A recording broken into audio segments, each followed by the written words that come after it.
Shalom, shalom. Je vous salue tous dans le beau et précieux nom de Jésus-Christ de Nazareth. Je suis votre serviteur, le docteur Yvan Bouba. Êtes-vous prêts pour le café matinal? Prions.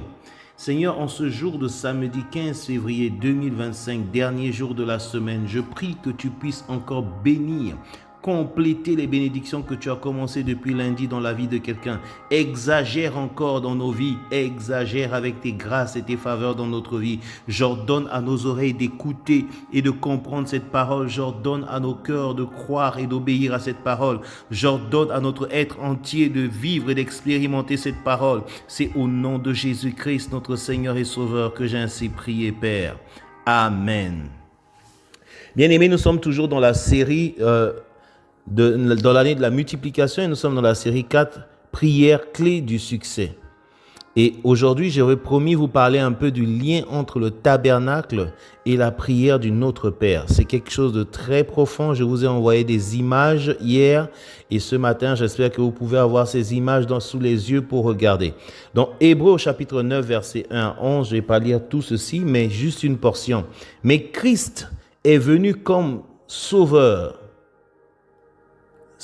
comme souverain sacrificateur des biens à venir. Il a traversé le tabernacle plus grand et plus parfait qui n'est pas construit de main d'homme, c'est-à-dire qui n'est pas de cette création.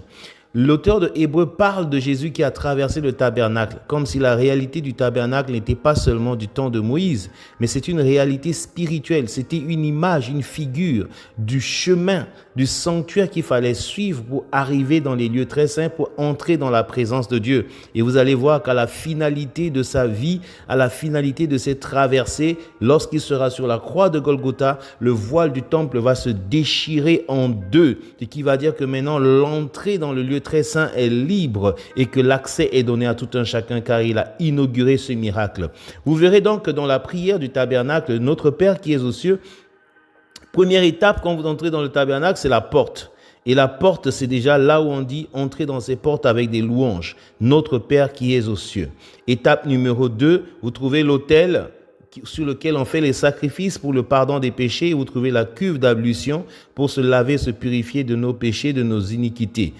Tu dis que ton nom soit sanctifié à ces deux étapes-là. Étape numéro 3, vous trouvez la lecture du rouleau. Une fois qu'ils ont déjà fait les sacrifices et fait les ablutions, le peuple allait s'asseoir là dans les parvis et les sacrificateurs leur lisaient le rouleau, lisaient la parole de Dieu, les textes de loi, etc.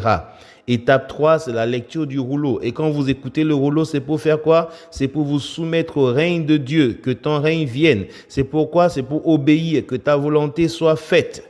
Étape numéro 4, il rentre dans les lieux très saints et là, qu'est-ce qu'il trouve en premier lieu? C'est la table des pains de préposition. Dans la table des pains de préposition, nous sommes déjà à « Donne-nous aujourd'hui notre pain quotidien ».